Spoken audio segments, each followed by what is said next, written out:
बिस्मिल्लाहिर्रहमानिर्रहीम अस्सलाम वालेकुम। माय नेम इज़ सफ़र एहसान and this is your channel physics का सफ़र। आज के इस लेक्चर में, आज की इस वीडियो में हम जिस टॉपिक को हलवा मक्खन मलाई बनाने वाले हैं वो है elastic collision in one dimension. और ये टॉपिक की वीडियो हम बनाने वाले हैं जो पंजाब टेक्स्ट बुक है जो कि न्यू आई है 2025 में फ़िज़िक्स की, उसके लिए हम टॉपिक बनाने वाले हैं। और जो नेशनल बुक फाउंडेशन वाले बच्चे हैं यानी फेडरल बोर्ड वाले बच्चे हैं वो भी इसको देख सकते हैं। लेकिन दोनों में फ़र्क सिर्फ ये है कि यहाँ पर जो है ना वो बिफोर कोलिजन वेलोसिटीज़ को v1 और v2 से शो किया हुआ है, ठीक है, पंजाब टेक्स्ट बुक में। और एनबीएफ की बुक में u1 और u2 से शो किया हुआ है। और उसके बाद फाइनल वेलोसिटीज़ को यहाँ पर v1 प्राइम और v2 प्राइम से शो किया हुआ है, और वहाँ पर फाइनल वेलोसिटीज़ को v1 और v2 से शो किया हुआ है। बाकी मैथमेटिकल कॉन्सेप्ट, डेरिवेशन, जो वर्डिंग थ्योरेटिकल है वो सारी की सारी दोनों बुक्स में सेम है, एनबीएफ में भी और पंजाब टेक्स्ट बुक में भी। ओके हो गया। तो इस वजह से नेशनल बुक फाउंडेशन वाले बच्चे भी इसको देख सकते हैं। तो बातें ख़त्म करके हम इसको शुरू करते हैं। Elastic collision in one dimension. सबसे पहले आपको पता होना चाहिए कि ये वन डायमेंशन क्या होता है, उसके बाद आते हैं हम इलास्टिक कोलिजन पे और ये सारे केस के ऊपर कि ये इसमें हो क्या रहा है। तो वन डायमेंशन का क्या मतलब होता है?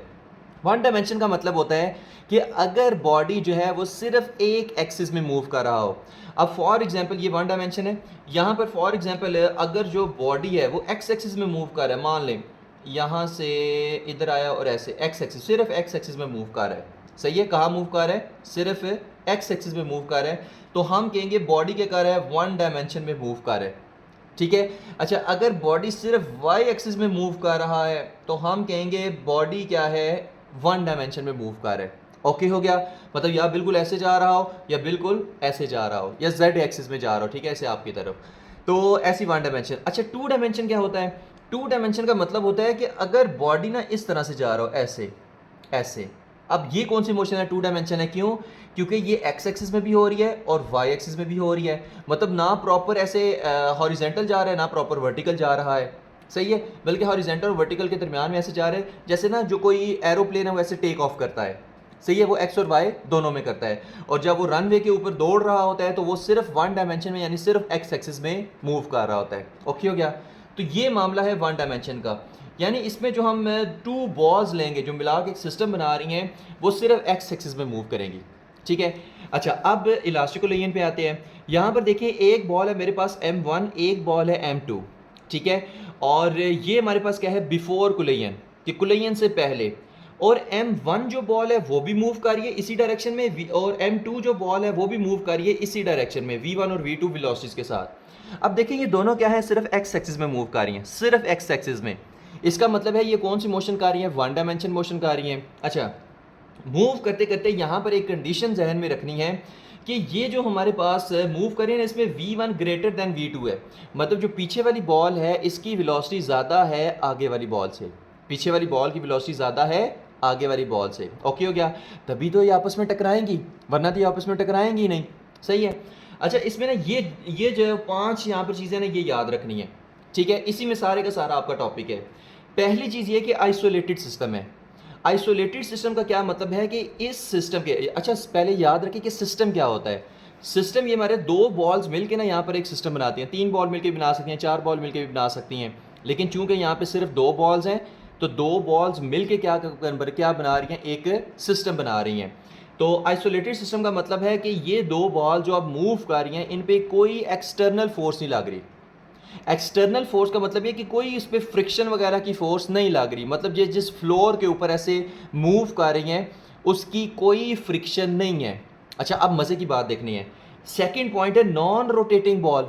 नॉन रोटेटिंग बॉल का क्या मतलब है? अगर फ्लोर की फ्रिक्शन ही नहीं है, अगर फ्रिक्शन ना हो तो बॉल रोटेट नहीं कर सकती, फिर वो क्या करती है? इसे स्लाइड करती है।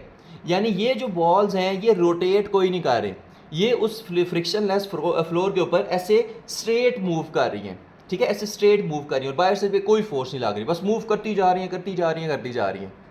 ओके हो गया। तो ये नॉन रोटेटिंग बॉल्स है क्योंकि फ्रिक्शन है ही नहीं है तो उन्होंने रोटेट कहाँ से करना है। तीसरा पॉइंट क्या है? v1 ग्रेटर देन v2, ठीक है। ये पहले बता चुके हैं कि पहली वाली बॉल की वेलोसिटी दूसरी वाली बॉल m1 बॉल की वेलोसिटी m2 से ज़्यादा है। नेक्स्ट आता है कि अब ये क्या करेंगी? जाहिर सी बात है कुछ देर के बाद ये आपस में टकरा जाएंगी क्योंकि पीछे वाली बॉल की वेलोसिटी ज़्यादा है, तो क्या होगी? कोलिजन होगी। कोलिजन कौन सी होगी, हेड ऑन कोलिजन होगी। ये हमारे पास elastic collision in one dimension में कौन सी कोलिजन होती है, हेड ऑन कोलिजन होती है। हेड ऑन कोलिजन का मतलब ये हमारे पास होता है कि जैसे फॉर एग्जांपल ये हमारे पास बॉल है कि ये बॉल है तो ये बिल्कुल ऐसे स्ट्रेट ऐसे टकराएगी, यानी ये नहीं होगी कि पीछे वाली बॉल आगे वाली बॉल से ऐसे साइड से टकराएगी। ऐसे साइड से भी तो टकरा सकती है, ऐसे साइड से, लेकिन इस साइड से नहीं, ऐसे हेड ऑन कोलिजन होगी, ठीक है, ऐसे हेड ऑन कोलिजन, तो फिर ऐसे आगे ये मूव करेंगी, तो बिल्कुल एग्जैक्ट हेड टू हेड ऐसे कोलिजन होगी।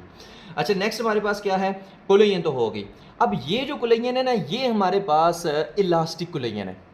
इलास्टिक कोलिजन में क्या होता है कि the collision in which kinetic energy and momentum of the system, ये वर्ड इंपॉर्टेंट है कि पूरे सिस्टम का आर कंजर्व्ड या रिमेन्स कंजर्व्ड, ठीक है, कि ऐसी कोलिजन के जिसमें मोमेंटम और काइनेटिक एनर्जी पूरे सिस्टम की क्या रहती है, कंजर्व रहती है।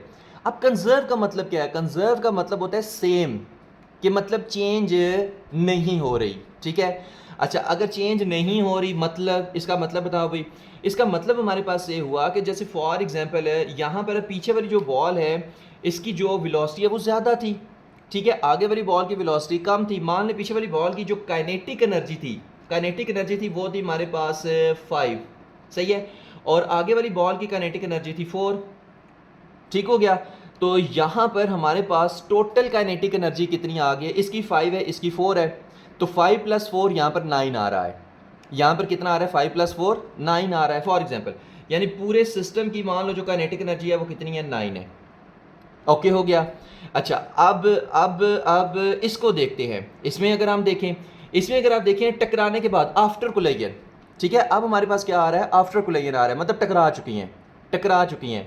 टकराने के बाद मैसेज तो ज़ाहिर चेंज नहीं होगी, तो M1 M2 ही रहेगा, मैसेज चेंज नहीं होंगे।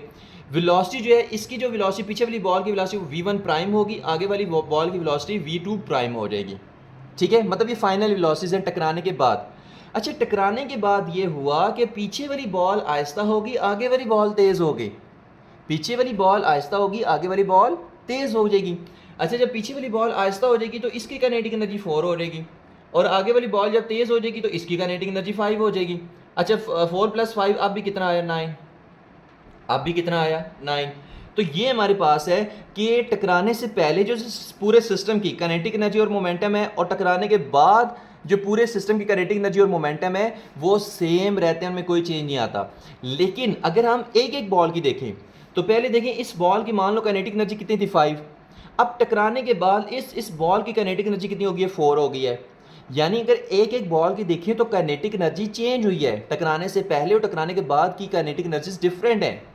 लेकिन अगर पूरे सिस्टम की देखिए, पूरे सिस्टम 2 बॉल्स की मिला के, तो इसकी भी 9, इस सिस्टम की भी 9, इस सिस्टम की भी मान लो 9। तो यहाँ पर क्या है, इस वजह से हम कहते हैं कि ये इलास्टिक कोलिजन है कि जिसमें पूरे सिस्टम की काइनेटिक एनर्जी और मोमेंटम बिफोर कोलिजन और काइनेटिक एनर्जी और मोमेंटम आफ्टर कोलिजन वो क्या रहते हैं, वो सेम रहते हैं, वो कंजर्व रहते हैं। ऐसी कोलिजन को हम क्या कहते हैं, इलास्टिक कोलिजन, ठीक है। आइसोलेटेड सिस्टम क्या होता है, the system in which no external force acts, ठीक है, ये हमारे पास कौन सा होता है, ये आइसोलेटेड सिस्टम होता है। ओके हो गया, होप्स हो कि यहाँ तक आपको समझ आ गया होगा। अब हम चलते हैं इसकी डेरिवेशन की तरफ, ठीक है। अच्छा डेरिवेशन में इसकी क्या है, यहाँ पर देखें 2 कंडीशन है ना, मोमेंटम कंजर्व रह रहा है और काइनेटिक एनर्जी कंजर्व रह रही है। तो यहाँ पर आप पहले डेरिवेशन करेंगे, initial momentum is equal to final momentum. Momentum क्या होता है, P से शो करते हैं, P is equal to mv होता है, पता होना चाहिए। और kinetic energy initial is equal to kinetic energy final, ठीक है। तो इन 2 कंडीशंस को रख के जहन में हम इसकी कैलकुलेशन करेंगे, ठीक है। तो देखते हैं हम इसकी कैलकुलेशन किस तरह से कर रहे हैं। अब इसको मैं रेज कर देता हूँ क्योंकि इसका काम अभी हमारे पास नहीं रहा, ठीक है। तो अच्छा अब मोमेंटम, इस बॉल का जो मोमेंटम है m1 v1, क्योंकि mv मोमेंटम होता है, तो इस सिस्टम का पूरे का मोमेंटम हम यहाँ पे लिखेंगे m1 v1 प्लस इसका मोमेंटम कितना है, m2 v2। अब ये इनिशियल मोमेंटम पूरे सिस्टम का m1 v1 plus m2 v2। अच्छा टकराने के बाद मोमेंटम कितना था, m1 v1 prime plus m2 v2 prime, ठीक है। अब ये हमारे पास है टकराने के बाद मोमेंटम, इसका m1 v1 प्राइम, इसका m2 v2 प्राइम। तो m1 v1 prime plus m2 v2 prime, इन दोनों को ऐड करो तो पूरे सिस्टम का मोमेंटम आफ्टर कोलिजन हमारे पास निकल आएगा। तो ये दोनों मोमेंटम क्या है, इक्वल है, ये पूरे सिस्टम का, ये पूरे सिस्टम का। ठीक है, अब आप इसको नाम दे लें इक्वेशन नंबर 1 का। ठीक है, इसको नाम दे लें इक्वेशन नंबर 1 का, क्योंकि ये आगे जाके यूज होगी, इंपॉर्टेंट है। अब क्या करना है, जो m1 है वो एक तरफ ले जाएं, m1 जो वाली जो टर्म है, और m2 वाली एक तरफ ले जाएं। तो यहाँ पर हमारे पास क्या आएगा, m1 v1 minus m1 v1 prime, अच्छा प्राइम भी कह सकते हैं, डैश भी कह सकते हैं, v1 प्राइम कह लें, v1 डैश कह लें, एक ही बात होती है, इज इक्वल टू यहाँ पर आएगा। ठीक है, क्योंकि वीडियो में हो सकता है कभी कभी मैं इसको डैश भी कह दूँ, तो घबराना नहीं है इससे, प्राइम भी कह सकते हैं, डैश भी कह सकते हैं।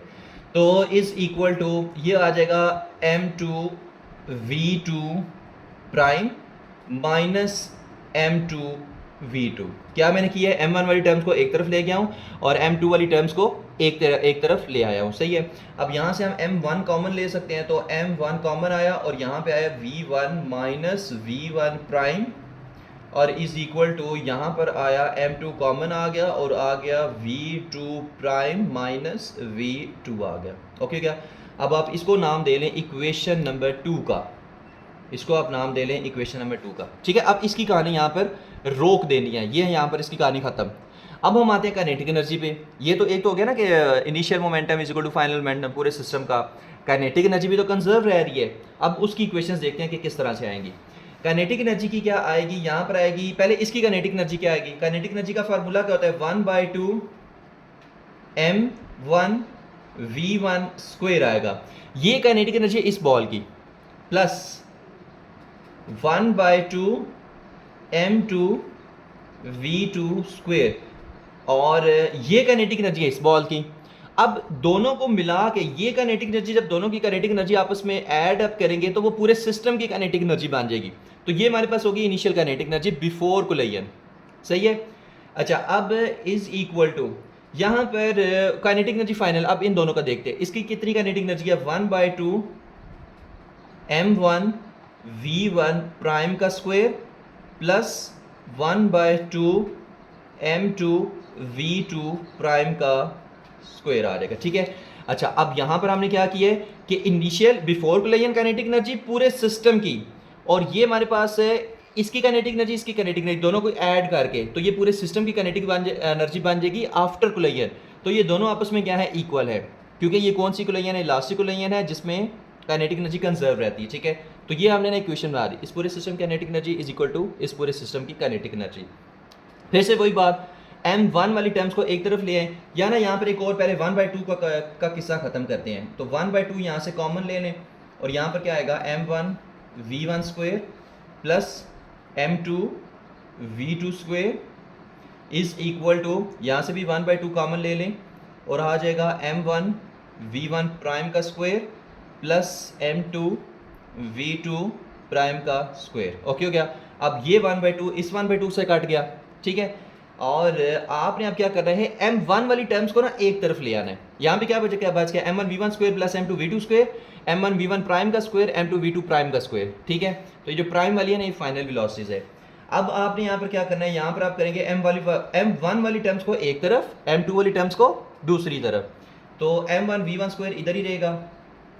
अब ये क्या है, m1 v1 प्राइम का स्क्वायर इधर आके माइनस हो जाएगा, तो m1 v1 प्राइम का स्क्वायर इज इक्वल टू, ये इधर ही रहेगा, m2 v2 प्राइम का स्क्वायर, और ये m2 v2 स्क्वायर है ना, ये इस तरफ आके माइनस हो जाएगा, तो m2 v2 का स्क्वायर।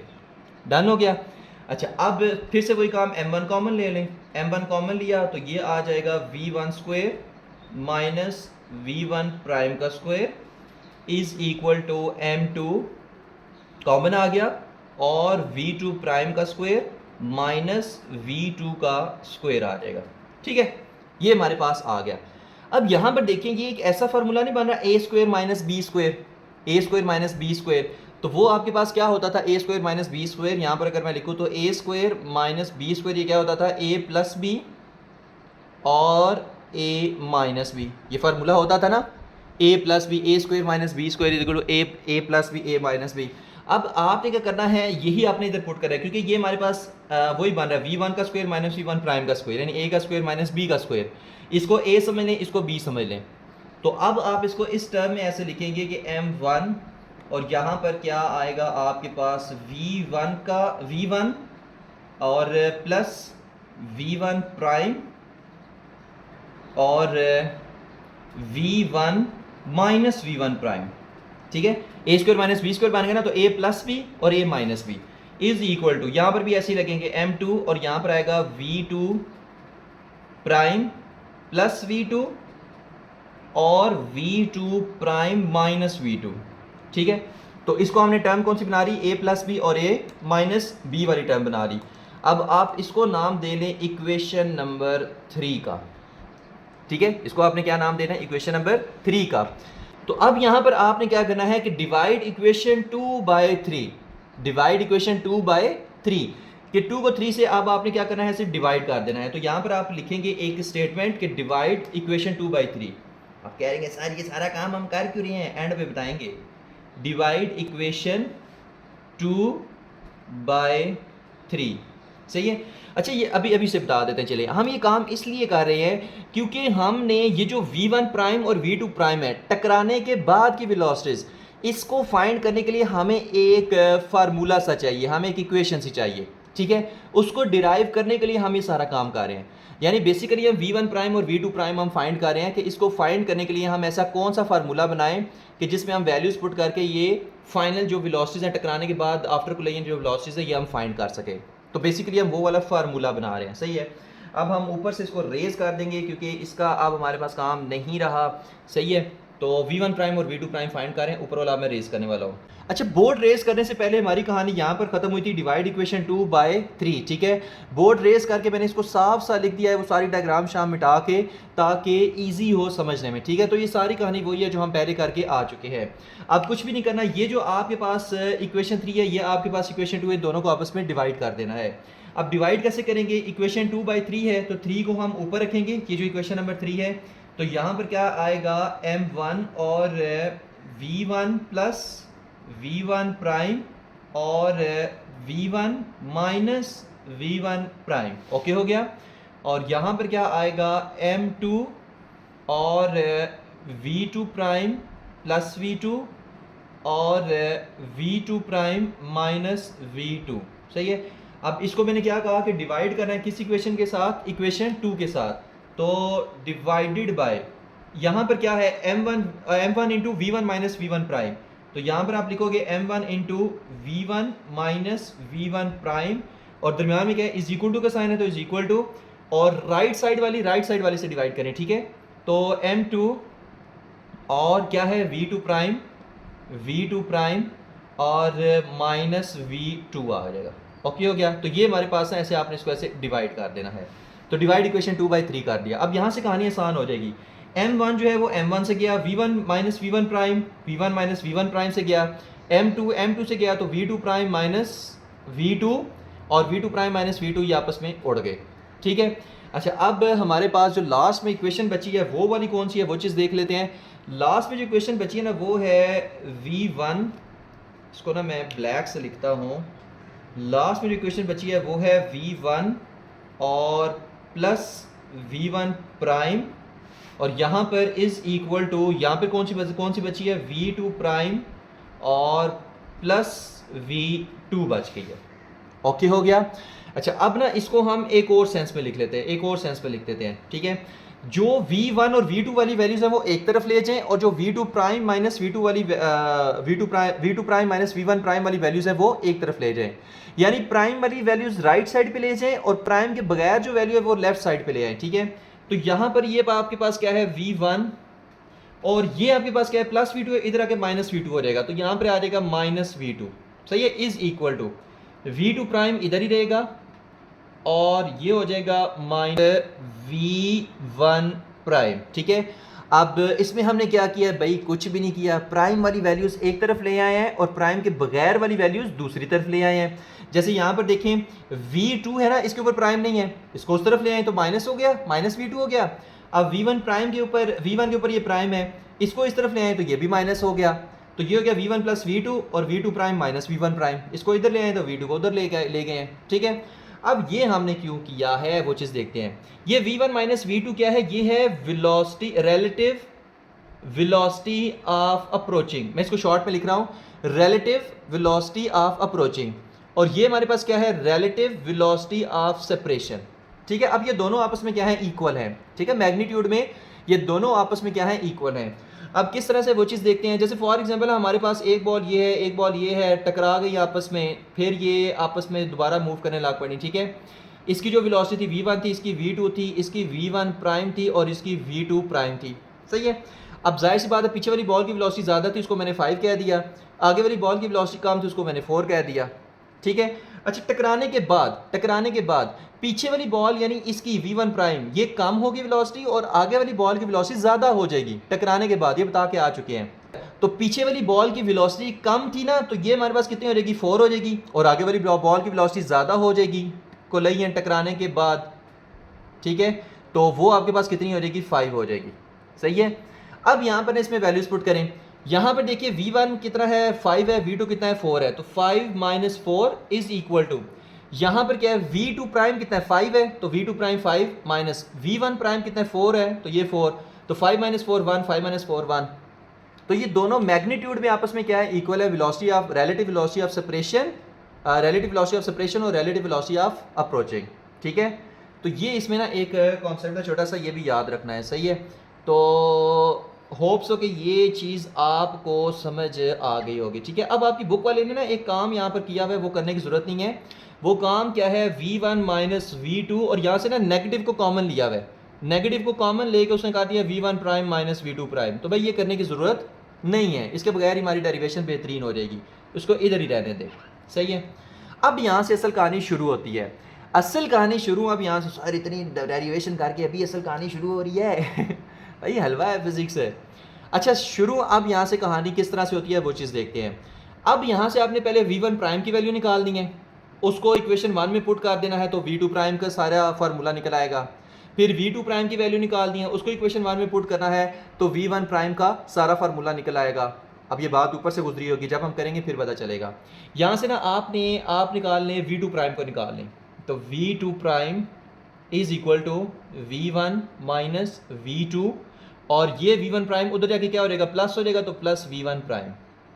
सही है, अब कुछ भी नहीं यहाँ पे किया, v2 प्राइम को अकेला कर दिया और v1 प्राइम को उधर जाके प्लस कर दिया। ठीक है, तो आप इसको नाम दे दें इक्वेशन नंबर 4 का। सही है, अब आप यहाँ पर क्या करेंगे, यहाँ पर आप लिखेंगे कि पुट इक्वेशन 4 इन 1। अब 4 को 1 में पुट करना, ये इक्वेशन 1 है, तो पुट इक्वेशन 4 इन 1।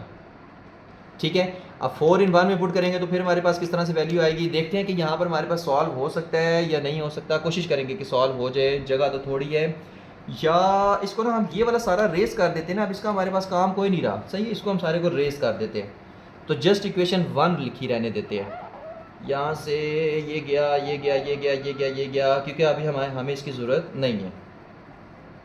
तो पुट इक्वेशन 4 इन 1, अब यहाँ पर इसको पुट करते हैं। ठीक है, तो m1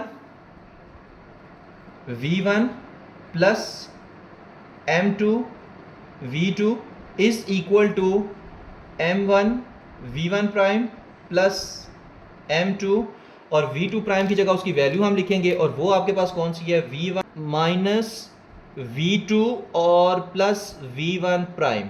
ओके, ये हमारे पास आ गया, कुछ भी नहीं हमने किया, जस्ट v2 प्राइम, ये जो v2 प्राइम की वैल्यू थी ना, ये हमने इक्वेशन नंबर 1 में यहाँ पे v2 प्राइम की जगह पुट कर दिया और कुछ भी नहीं किया।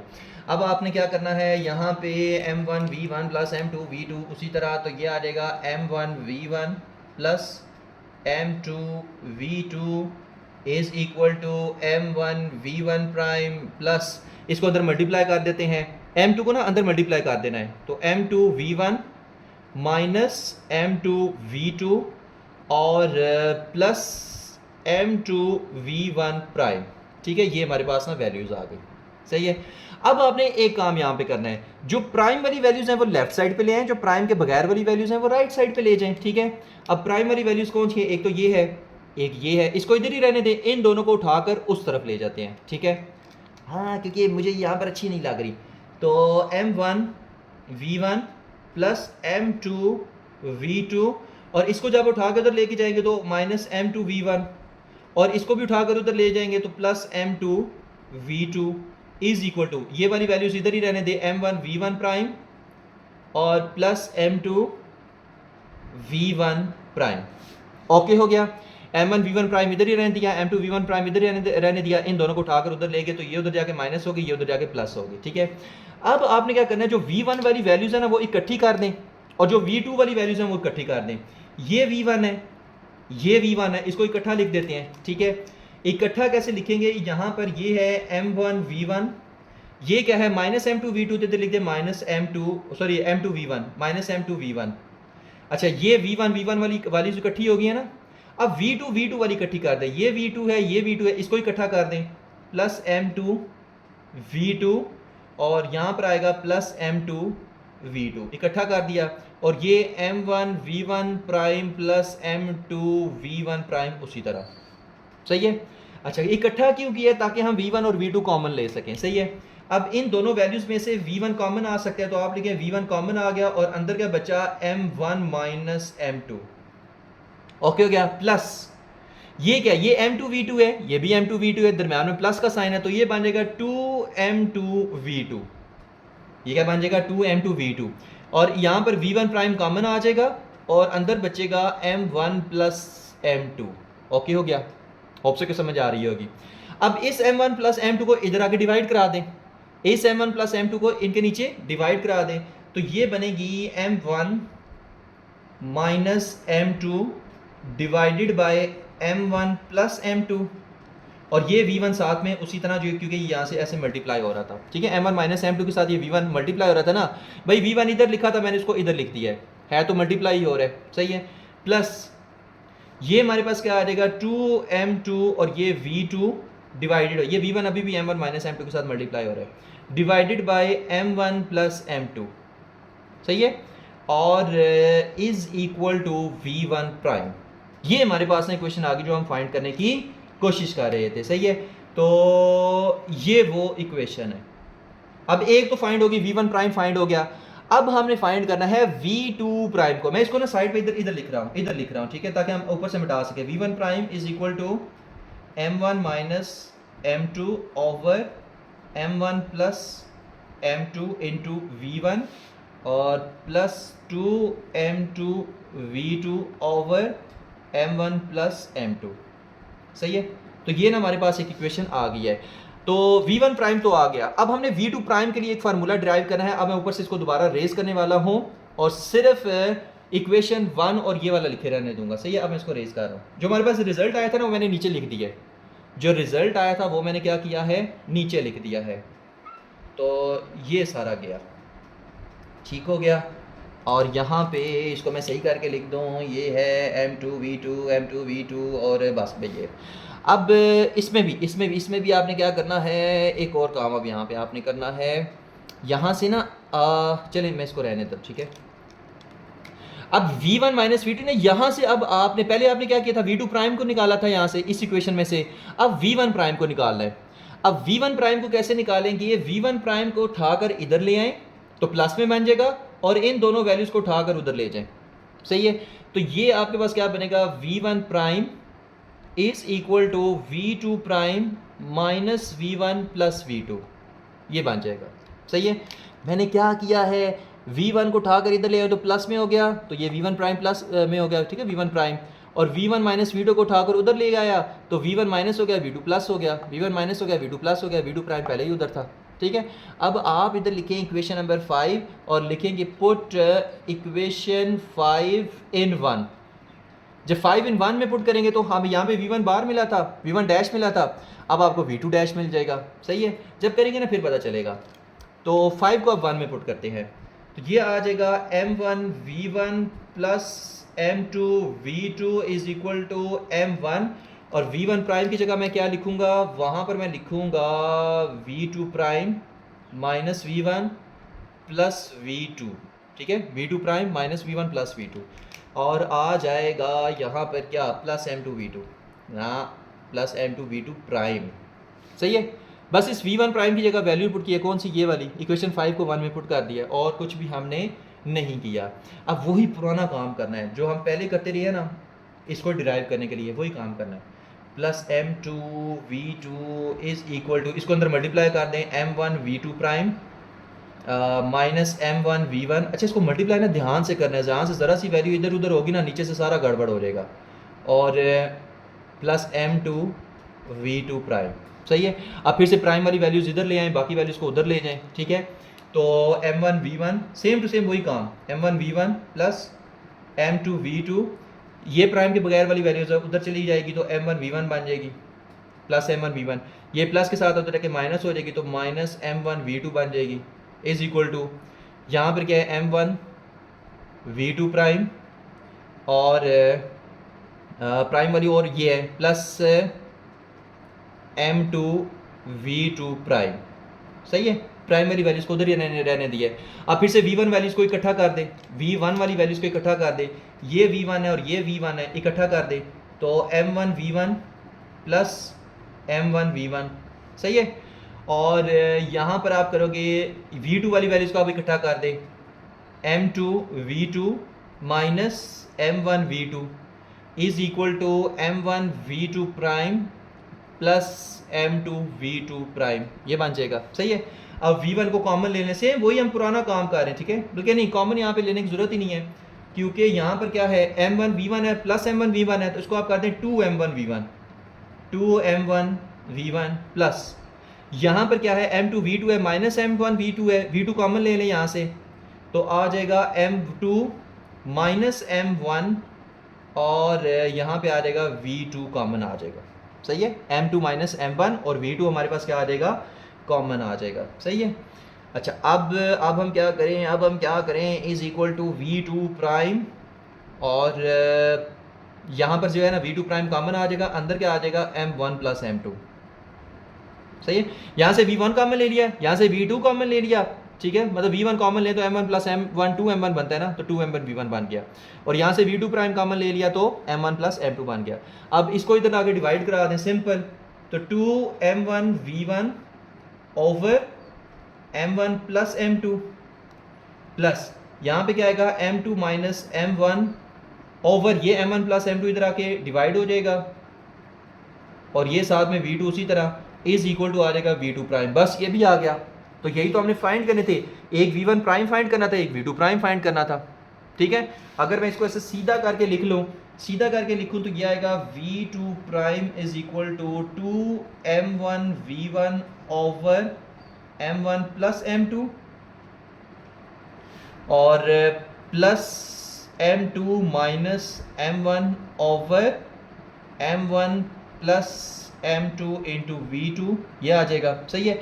तो ये वो दो आपके पास इक्वेशंस है, दो फार्मूलाज थे जो आप फाइंड करने की कोशिश कर रहे थे, एक V1 प्राइम का और एक V2 प्राइम का।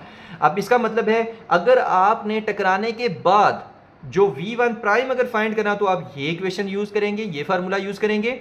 और अगर टकराने के बाद V2 प्राइम फाइंड करना हो, मतलब velocity of second ball after collision, तो आप फिर ये वाला यूज़ करेंगे, ठीक है। आगे फिर जब हम इसके केसेस करेंगे ना तो उसमें ये दोनों वैल्यूज़ हम यूज़ करेंगे, ठीक है। तो आपको पता चल जाएगा कि इनका यूज़ क्या है। अब जो इसकी केसेस की वीडियो है ना, वो मैं पहले से अपलोड करके आ रही हूँ, 2-3 साल पहले अपलोड की थी, वो सेम टू सेम यही चलेगी, उसमें कोई चेंज नहीं आएगा, ठीक है। तो जस्ट उसका थंबनेल में चेंज करके उसके नीचे कैप्शन लगा दूंगा, ठीक है। तो ये वो न्यू बुक में और ओल्ड बुक में वो सारे सेम है तो ये भी सेम था, लेकिन इसका कोई रिज़ल्ट सही नहीं था, तो इस वजह से मैंने इसको दोबारा से अपलोड कर दिया है, सही है।